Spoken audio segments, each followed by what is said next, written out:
لیکن اس کے ساتھ ساتھ ایک دائرہ ہے جو ہر گزرتے دن کے ساتھ میں سکڑتا چلا جا رہا ہے، اور وہ ہے دائرہ جس کے اندر اپنے آپ کو سابق وزیر اعظم پاتے ہیں۔ سائفر تحقیقات FIA میں پیشی کے بعد JIT میں طلب، توشہ خانہ کیس اعلیٰ عدالت میں بن بلائے آج حاضری، توہین election commission case election commission میں طلبی، سابق وزیر اعظم 3 اہم ترین مقدمات میں عدالتی فیصلوں کے رحم و کرم پر ہیں۔ آج سپریم کورٹ نے چیئرمین تحریک انصاف کی توشہ خانہ ٹرائل روکنے کی استدعا مسترد کر دی ہے۔ اعلیٰ عدالت نے یہ کہہ کر درخواست نمٹا دی کہ ٹرائل کورٹ کے معاملے میں مداخلت نہیں کریں گے۔ اعلیٰ عدالت میں کیس کی سماعت سے قبل چیئرمین PTI کی موجودگی میں کمرہ عدالت کے باہر شور شرابہ ہوا کہ جس پر بینچ کے سربراہ جسٹس یحییٰ آفریدی نے عدالتی احترام برقرار رکھنے کی ہدایات کی اور کہا کہ باہر سے شور شرابہ ختم کرائیے وگرنہ ہم کیس نہیں سنیں گے، عدالتی احترام کو مد نظر رکھیں۔ عدالت میں شور شرابے کے سبب بینچ کچھ دیر کے لیے اٹھ کر چلا گیا۔ سماعت کچھ دیر کے وقفے کے بعد پھر شروع ہوئی۔ دوران سماعت وکیل خواجہ حارث نے دلائل دیے کہ ہائی کورٹ میں 2 درخواستیں زیر سماعت ہیں، ایک اختیار سماعت، دوسری توشہ خانہ کیس ٹرانسفر کی درخواست ہے۔ ٹرائل کورٹ کے جج محتسب ہیں، ان کے فیس بک پر پوسٹیں ہیں۔ اس پر جسٹس یحییٰ آفریدی نے ریمارکس دیے کہ کیس میں دائرہ اختیار سے متعلق نقطہ بنیادی اور اہم ہے۔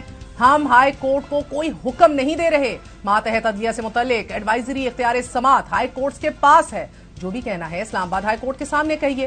جسٹس مسرت ہلالی نے ریمارکس دیے کہ توشہ خانہ کا ٹرائل تو حتمی مرحلے میں داخل ہو چکا ہے، میرے خیال میں ہمیں اس وقت اس معاملے میں مداخلت سے گریز کرنا چاہیے۔ اسلام آباد ہائی کورٹ توشہ خانہ فوجداری کے سننے والے جج کے خلاف مقدمات کی تفصیلات فراہم کرنے اور گرفتاری سے روکنے کی چیئرمین PTI کی 2 درخواستیں قابل سماعت ہونے سے متعلق فیصلہ محفوظ کر چکی ہے۔ اسلام آباد ہائی کورٹ میں اسٹے سے متعلق درخواستیں بھی پینڈنگ ہیں۔ آج کی سماعت میں جسٹس یحییٰ آفریدی کا کہنا تھا کہ دائرہ اختیار کا معاملہ سب سے پہلے حل ہونا چاہیے۔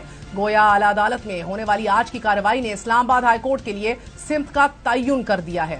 اعلیٰ عدالت نے چیئرمین تحریک انصاف کے ٹرائل روکنے کی استدعا مسترد اور درخواست نمٹاتے ہوئے حکم دیا ہے کہ اسلام آباد ہائی کورٹ دونوں درخواستوں کو سن کر فیصلہ کرے، تاہم کتنے وقت میں یہ فیصلہ کرنا چاہیے ایسے احکامات جاری نہیں کیے گئے۔ آج توشہ خانہ کیس پاکستان کی تاریخ کا وہ واحد کیس ہے ناظرین کہ جسے ایک ہی وقت میں 3 عدالتیں سن رہی ہیں۔ سیشن کورٹ میں تاحال ٹرائل جاری ہے۔ اسلام آباد ہائی کورٹ کے بعد آج ملک کی اعلیٰ عدالت میں توشہ خانہ کیس سے متعلق درخواست کو سنا گیا، جبکہ آج توشہ خانہ کیس میں سیشن عدالت نے حکم جاری کیا ہے کہ عمران خان کل ذاتی حیثیت میں پیش ہوں وگرنہ ان کے ناقابل ضمانت وارنٹ گرفتاری جاری کر دیے جائیں گے۔ توشہ خانہ فوجداری کیس میں اسلام آباد کی ضلعی عدالت نے چیئرمین PTI عمران خان کی آج کی حاضری سے استثناء کی درخواست منظور کی، مگر اگلی پیشی پر چیئرمین PTI کو ہر صورت پیش ہونے کا حکم دیا ہے۔ چیئرمین PTI سنگین مقدمات کے حتمی مرحلے سے گزر رہے ہیں۔ اپنی حکومت میں کی گئی جن غلطیوں پر وہ معافی مانگ چکے ہیں، ان کی ذمہ داری اب اسٹیبلشمنٹ پر ڈال رہے ہیں۔ آج عدالت کے احاطے میں صحافی نے چیئرمین PTI سے سوال کیا، قاضی فائز عیسیٰ کے خلاف ریفرنس بھیجنے کو اپنی غلطی مانتے ہیں؟ جس پر سابق وزیر اعظم بولے، میں تو قاضی فائز عیسیٰ کو جانتا بھی نہیں، میری تو جج صاحب سے کبھی ملاقات بھی نہیں ہوئی، ہمیں تو ریفرنس بھیجا گیا تھا، ہم نے آگے بھیج دیا۔ سوال ہوا کہ آپ کو ریفرنس اس وقت کی اسٹیبلشمنٹ نے بھیجا کہ جس پر چیئرمین PTI نے مسکراتے ہوئے جواب دیا، کیا آپ کو کسی قسم کا شک ہے؟ مگر ایسا بالکل نہیں ناظرین، کیونکہ مئی 2019 میں جسٹس قاضی فائز عیسیٰ کے خلاف آمدن سے زائد اثاثات چھپانے کے الزام میں تحریک انصاف سے تعلق رکھنے والے صدر پاکستان عارف الوی نے ریفرنس سپریم جوڈیشل کاؤنسل بھیجا۔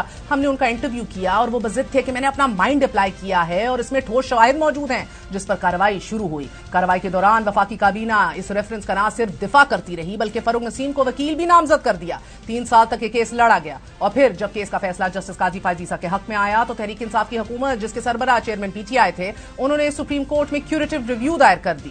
اگر ریفرنس غلط تھا اور کسی اور کی ایما پر دائر کیا گیا تھا تو پھر کیوریٹو ریویو کیوں دائر کیا گیا؟ اگر چیئرمین تحریک انصاف اتنے ہی بے بس تھے تو پھر یہ انکشافات انہوں نے دوران وزارت عظمیٰ کیوں نہیں کیے؟